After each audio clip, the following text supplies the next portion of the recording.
Olá, hoje nós vamos para o capítulo 44 do livro do profeta Isaías. Nós estamos na segunda parte do livro do profeta Isaías. A segunda parte que compreende do capítulo 40 ao 55, chamado Segundo Isaías. O primeiro Isaías, a primeira parte, é o capítulo 1 ao 39. Veja só, o capítulo 1 ao 39, que é chamado primeiro Isaías, corresponde ao período de atividade do profeta. A segunda parte, que nós chamamos de segundo Isaías, corresponde do capítulo 40 ao 55 e é justamente o período do exílio. O período do exílio, o período da libertação. E olha que interessante, atenção, que interessante. O capítulo 44 que nós vamos ler hoje, ele traz para a gente e apresenta para a gente o Deus Consolador, o Deus Resgatador, o Deus Redentor. E hoje, o capítulo 44 vai apresentar o grande personagem desse resgate, que é o rei persa Ciro. E é importante lembrar que o capítulo, o livro do profeta Isaías, apresenta Ciro como um instrumento de Deus. Já apresentou o exílio como também uma maneira de Deus educar seu povo. Deus permite o exílio. E agora Deus suscita um libertador para tirar o povo da escravidão, devolvê-lo à liberdade e voltar para a sua terra. Este é Ciro. E lembrando a você que ao apresentar esse Deus Consolador, o livro do profeta Isaías nos apresenta justamente a figura do Messias que há de vir. Muito importante. Vamos lá? Dá um like no vídeo, compartilha esse vídeo e se inscreva no canal. Outra coisa, deixa eu te falar uma coisa aqui muito importante para você. Se você estiver fazendo essa leitura comigo pela primeira vez, lembre-se que você pode ler a Bíblia inteirinha comigo. É só entrar aí na playlists, procurei playlists e procura lá os livros, desde Gênesis. E a gente vai lendo todos os dias, um capítulo por dia. Bíblia na mão, Espírito Santo no coração. Veja só, apresentado agora um Deus Consolador e apresentado daqui a pouco, nesse mesmo capítulo, o Libertador. Agora escuta, Jacó, meu servo, Israel, a quem eu escolhi. Eis o que diz o Senhor que te criou, que te formou desde o seio materno e te socorreu. Nada temas, Jacó, meu servo, meu Israel, a quem escolhi, porque derramarei água sobre o solo sequioso e eu a farei correr sobre a terra árida, derramarei meu espírito sobre tua posteridade e minha bênção sobre teus rebentos. Crescerão como a vegetação irrigada, como os álamos à beira dos arroios. Um dirá, eu sou do Senhor, outro reclamará para si o nome de Jacó, um terceiro escreverá na sua mão ao Senhor e receberá o cognome de Israel. Eis o que diz o Senhor, o Rei de Israel, seu Redentor, o Senhor dos exércitos. Eu sou o primeiro e o último, não há outro Deus afora eu. Quem é igual a mim? Que venha sustentar suas pretensões, que prove e pleiteie contra mim. Quem anunciou o futuro desde a origem? Que nos predigam o que deve ainda acontecer. Não tenhais medo, então não temais e não temais. Não vos tenho esclarecido desde há muito tempo? Vós sois minhas testemunhas. Existe outro Deus a não ser eu?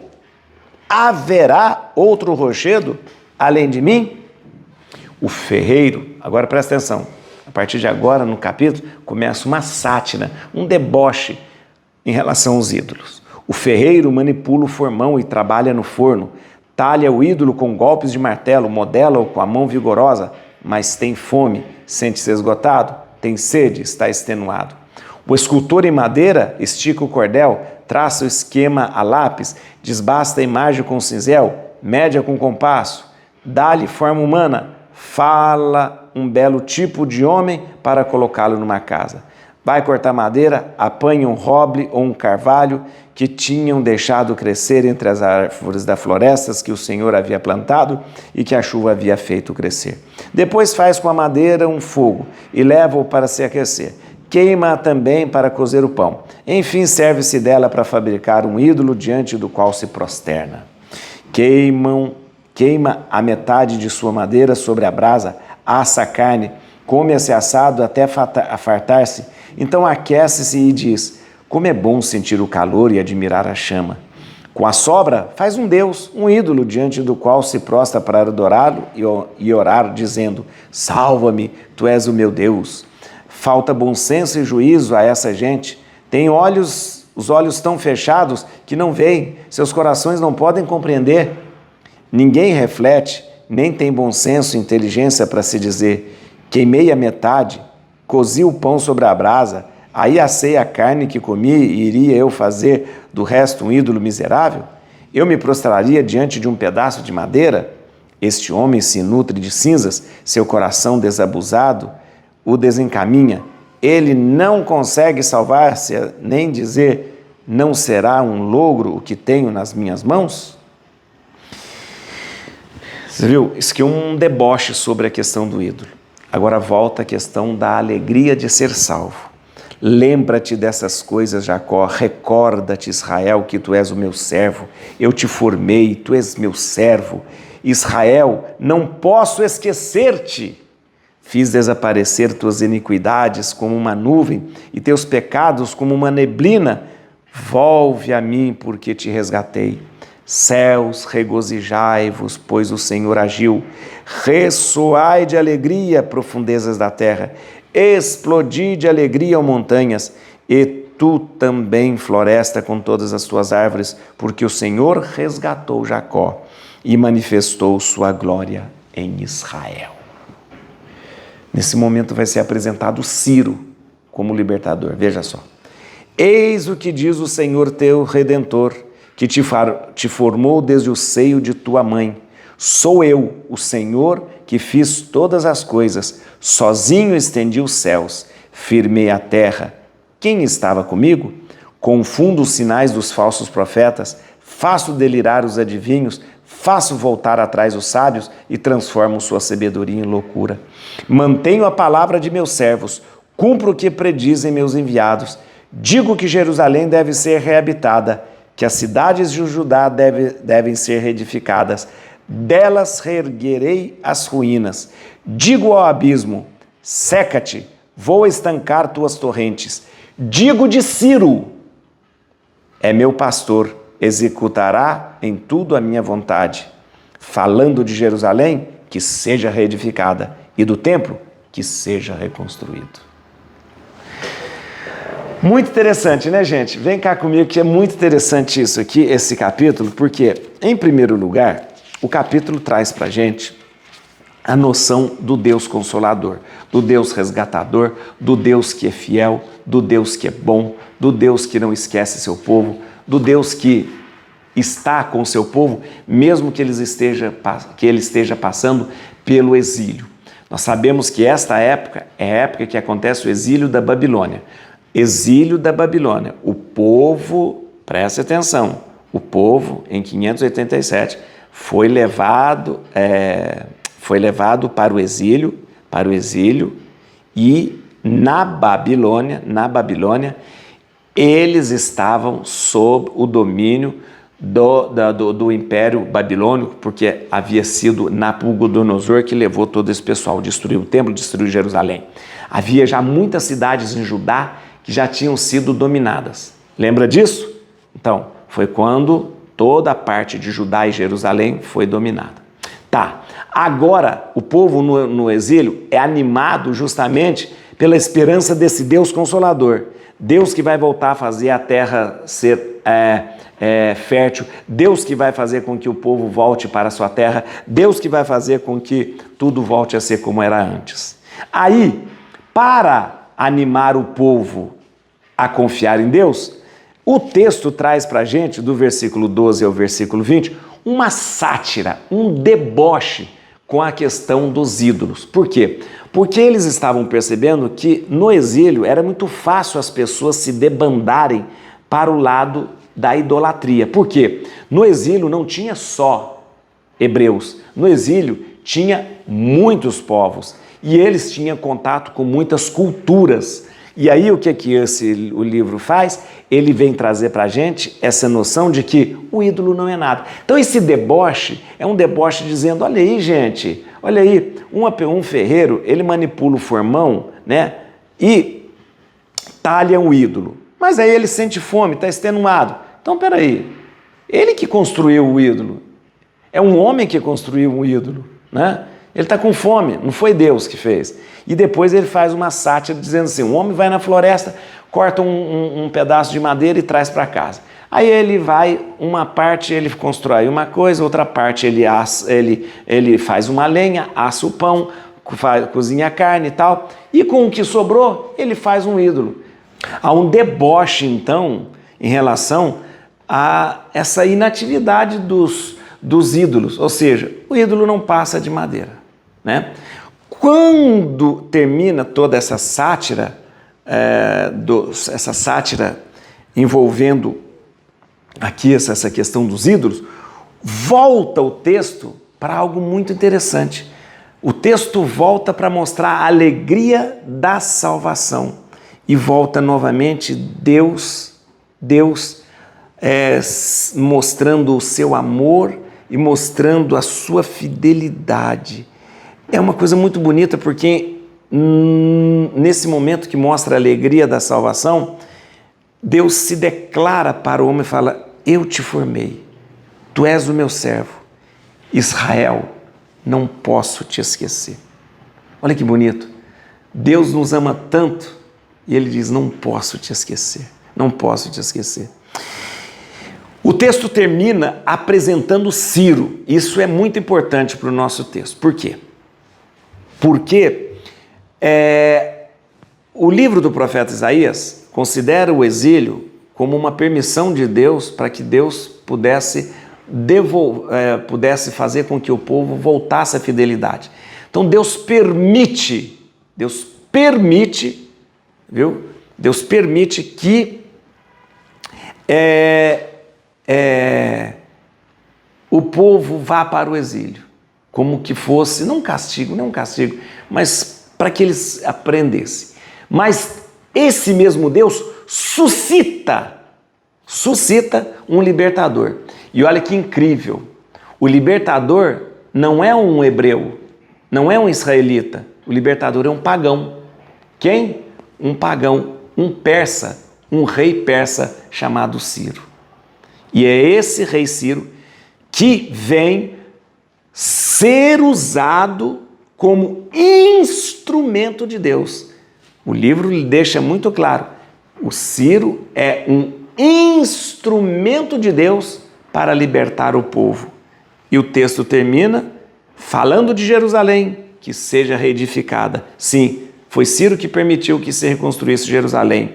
E do templo, que seja reconstruído. Sim, foi Ciro que permitiu que o templo fosse reconstruído. Interessante, né? Vamos lá. Eu quero pegar alguns textos aqui para a gente, alguns versículos para a gente entender. Deixa eu te explicar uma coisa aqui. O versículo 2 traz para a gente uma expressão que talvez na sua Bíblia esteja. Versículo 2, veja só. Eis o que diz o Senhor que te criou, que te formou desde o seio materno e te socorreu. Não temas, Jacó, meu servo, meu Israel, a quem escolhi. Em algumas Bíblias está escrito meu reabilitado, ou então meu reerguido, meu reabilitado. Na verdade, o original está escrito meu reerguido ou meu reabilitado. Por que meu reerguido, meu reabilitado? O termo reerguido ou termo reabilitado é um termo que se passou a usar para designar Israel.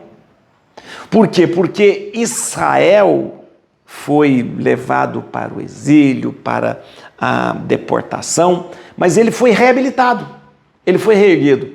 Então, essa expressão, esse adjetivo reerguido, passou a designar Israel. Então, muitas vezes, ao se tratar de Israel, falava meu reerguido, meu reabilitado. Né? Muito bem, vamos lá. Versículo 5. Isso é uma coisa interessante. Um dirá, eu sou o Senhor, eu sou do Senhor. Outro reclamará para si o nome de Jacó. Um terceiro escreverá na sua mão ao Senhor. Olha que interessante. Isso aqui é uma referência à tatuagem. Um terceiro escreverá na sua mão ao Senhor. Engraçado que a tatuagem era uma coisa proibida pelo livro do Levítico. Mas aqui fala, né, da pessoa que, de repente, tatua na sua mão ao Senhor, né? No versículo de 6 a 8, eu acho importante que vocês entendam aqui, começa um processo de Deus e os falsos deuses. Aqui, ó, do 6 ao 8. Começa aquele processo de Deus contra os falsos deuses. Eis o que diz o Senhor, Rei de Israel, seu Redentor. Eu sou o primeiro, o último, não há outro Deus. Quem é igual a mim, que venha sustentar suas pretensões? Cadê os falsos deuses? Cadê aqueles que se dizem Deus? Que venha sustentar suas pretensões? Que prove, pleiteie contra mim? Quem anunciou o futuro desde a origem? Ou seja, é aquele estilo de linguagem de confrontar os falsos deuses. Deus confrontando os falsos deuses. Coisas que já foi usado no capítulo 43, no capítulo 42 também. Veja só que interessante. Então, do 6 a 8 é sempre isso. No versículo 9 até o 20, olha que interessante. Do 9 até o 20, nós temos o quê? Aquela sátira contra os ídolos, aquele deboche contra os ídolos. Um deboche bem sarcástico mesmo. Dizendo, aí, essas madeiras que vocês pega madeira, pega metade e põe fogo, pega metade e faz uma casa, pega outra metade e faz isso. E depois o que sobrou você vai e faz um ídolo. Pelo amor de Deus. Não é essa madeira, não é a mesma madeira que usou para esquentar o fogo, para assar a carne, coisa? Então, esses ídolos não são nada. Então, um deboche. Isso do 9 ao 20, tá bom?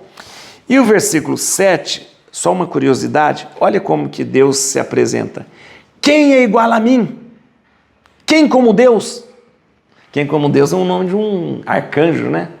Miguel. Quem como Deus? Então é isso mesmo. Deus é o único, é só Ele, não há outro Deus. E quem é igual a Deus? Ninguém é igual a Deus, né? Vamos lá, terminando aqui, é isso. Tem mais aqui. Versículo 21. Versículo 21. Versículo 21 volta, depois da sátira, do deboche dos ídolos, volta a alegria da salvação. E relata aqui no versículo 21 até o 23, a alegria de ser salvo, a alegria de que vai acontecer quando o povo for liberto. Regozijai, pois o Senhor agiu, ressoai de alegria, profundeza, explodir de alegria, tudo mostrando a alegria de um dia sermos libertados. E no versículo 24 é apresentado Ciro como instrumento de salvação. Então, por enquanto não se fala o nome dele, só no finalzinho vai falar. Eis o que diz o Senhor teu Redentor, que te formou desde o seio de tua mãe. Sou eu, Senhor, que fiz todas as coisas, sozinho estendi os céus, firmei a terra. Então Deus fez tudo. Confundo os sinais, faz delirar os adivinhos, mantenho a palavra de meus servos, cumpro, tudo Deus fazendo. Que as cidades de Judá sejam reedificadas, delas se erguei as ruínas. Digo ao abismo, tudo. E Ele é Deus que faz tudo, né? Que Deus que faz tudo. E digo de Ciro, é meu pastor, executará tudo à minha vontade. Ou seja, é Deus que suscita Ciro. E digo de Jerusalém que seja reedificada, e digo do templo que seja reconstruído. Está entendendo? o que o livro do profeta quer dizer para a gente? Dizer assim, não foi assim o Ciro que fez, foi Deus que fez através de Ciro. Não foi o Ciro que reconstruiu o templo, foi Deus que reconstruiu o templo através de Ciro. Não foi Ciro que reconstruiu Jerusalém, foi Deus através de Ciro. Então foi tudo vindo das mãos de Deus através de Ciro. Tá bom? Queria que você lembrasse, eu queria muito, muito que esses textos são maravilhosos, porque ao mesmo tempo que mostra pra gente o tempo de resgate e reconstrução, mostra pra gente tempo de esperança na espera do Senhor que vem. E veja só, de novo uma coisa, Deus não esquece de você. Põe isso na sua cabeça. Deus não esquece de você. Eu te formei, tu és o meu servo. Israel, não posso te esquecer. Et crutim domine fugit partes adversa, vite teleo detribuda, radix David, aleluia.